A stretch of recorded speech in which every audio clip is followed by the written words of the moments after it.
guys, so today I am going to do a tag. It is called the controversial parenting tag. I would love for any of you who have YouTube channels to do this tag. Leave me links below and I will go and check them out.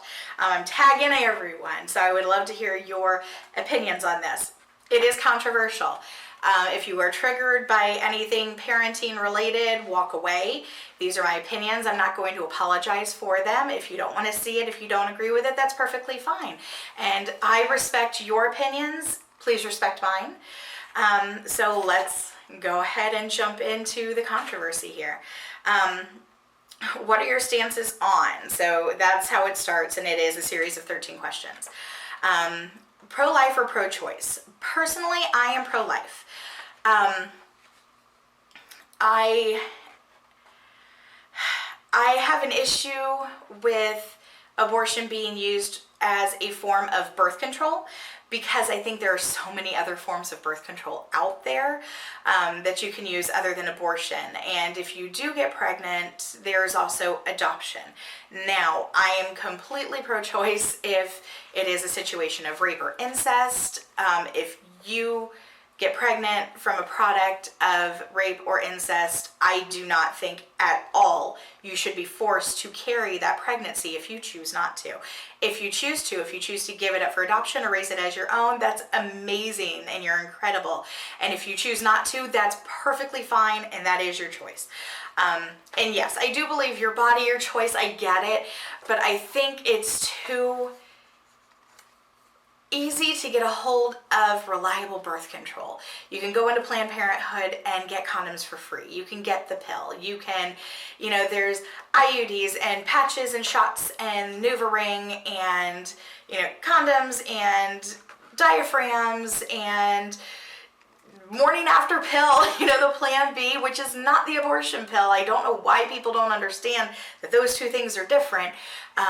The morning after pill is basically 4 birth control pills in one.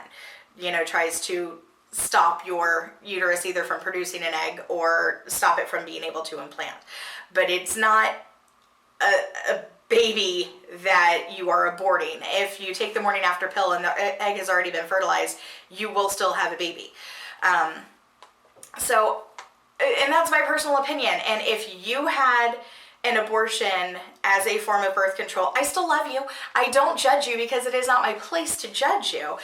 That's just how I feel on it. It breaks my heart.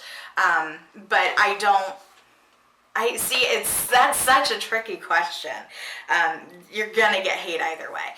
I don't believe pro-life just because of religious beliefs. Yes, I do believe in God. Yes, I am a Christian. I also believe that my God is the only person who can judge anyone and that it is not my place to judge anyone. It is my place to live my life as an example. And that's what I believe I do, but I have zero experience with abortion, and I have been trying to get pregnant for years and years and years. So I guess it's just foreign to me. If I was 18 and I was starting school and I had a slip up and the condom broke and the morning after pill didn't work and now I'm pregnant and that's going to change my entire life trajectory, I might have a totally different view of it. So I'm open-minded. How about I say I'm pro-life but open-minded? Could I skate around that anymore? Number 2, baby wearing. Yeah, absolutely. I wore my babies and I didn't have the cool slings that they have now, the wraps and all of that neat stuff. I had the ones that, snapped around, and I would do Katie was a very fussy baby. She was a preemie, so she stayed little for a long time and she didn't sleep for a long time. So she had to be held. She liked to be held, and I liked to hold her. But mama's got to clean sometimes, you know what I'm saying? So I would strap her on there, and we'd clean the bathroom, we'd do the laundry, and, it was perfectly fine. I'm all for baby wear, and do your thing. Circumcision.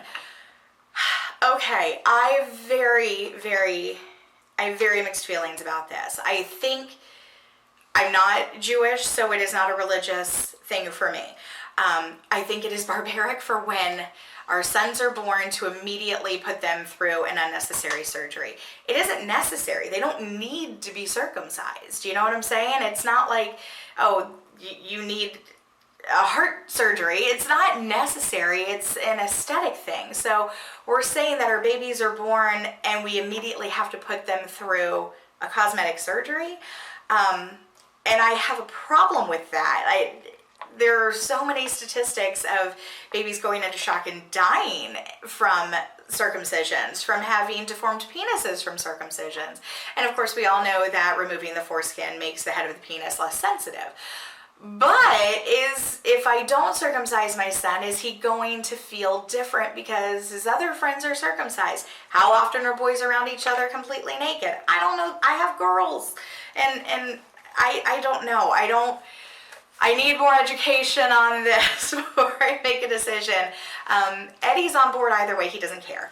So we've had the talk before. If we have a son, would we circumcise? And he's like, whatever. So it doesn't bother him. He doesn't feel like his son should be circumcised just because he is. So, yeah, I don't know. Adoption. I think adoption's amazing. I don't know why that would be controversial at all. Why that would even be included in this tag. It's the same with baby wearing. I don't understand why that would be included. If you can't have a child and you want to adopt, if you can have children and you've decided you're done being pregnant but you want to share your life and your family and your home with other children, I think it's incredible. If you got pregnant and you feel for whatever reason that you should not have an abortion but you do not want to raise a child, and you give your baby up for adoption, that's amazing too. It's amazing that you know that you are not cut out at that moment in your life to be a parent, and you are giving someone else who can't have their own baby the chance to be a parent. I think it's incredible. Do it.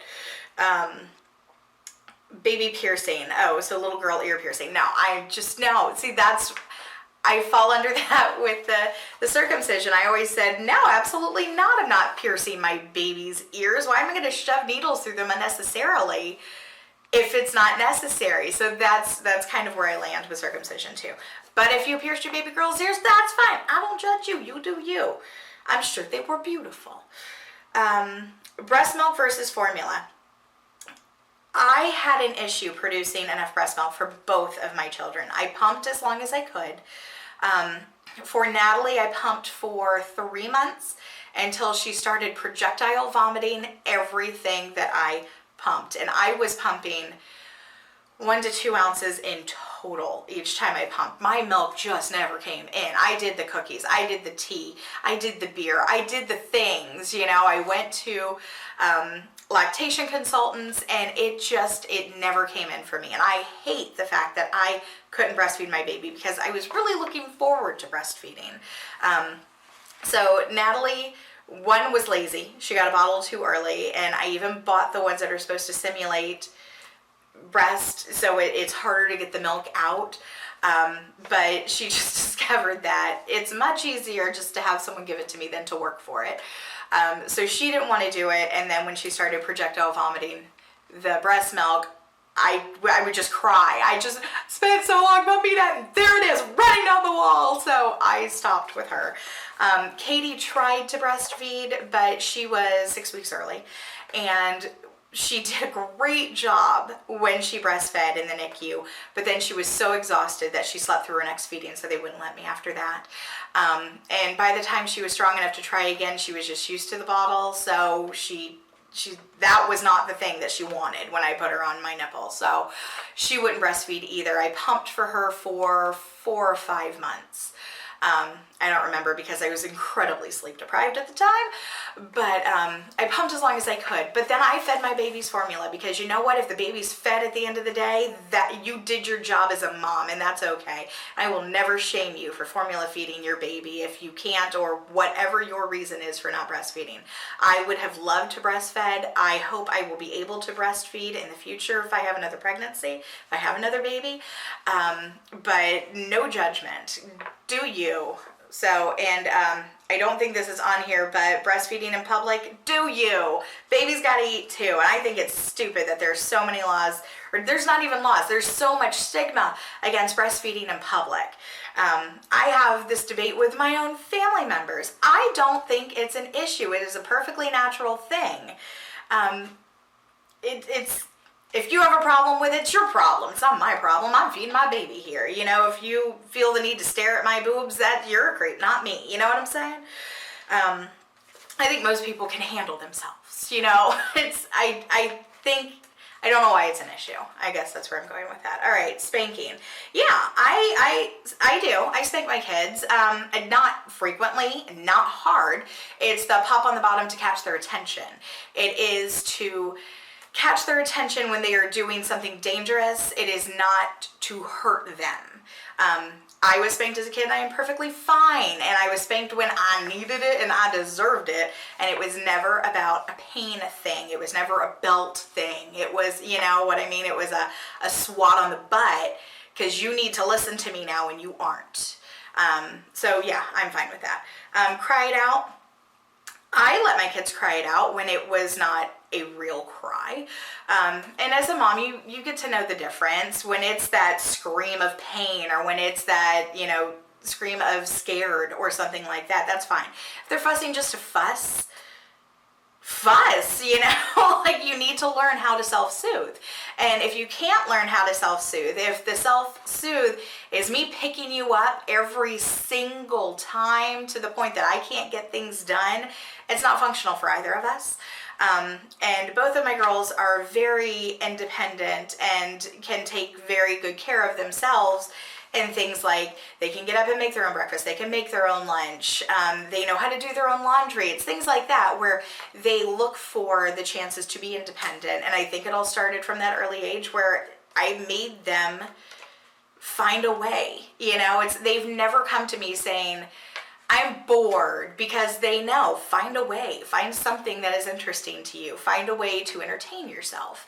I've never had to do that with my kids, and I think that's one of the reasons. If you go to your child every single time they cry, that's perfectly fine. I'm not saying you're a bad mom. I'm not saying that I'm a bad mom. That's what worked with our family. Co-sleeping. Nope. Sorry. I have friends whom I love dearly who all of their kids sleep in their bed, and nope. Like, I don't like being touched when I sleep. My kids slept in bassinets in my room. Nat till she was 4 months, because that's when she outgrew it. Kate till she was 6 months. And they were right there beside my bed, but you are not sleeping in my bed. Even at this age, if they have a nightmare, they can come into my room, of course, and I will snuggle with them for 10, 15 minutes, and then I send them back to their bed, because that is your space and this is my space. And no, just no. Home versus public versus private versus charter schools.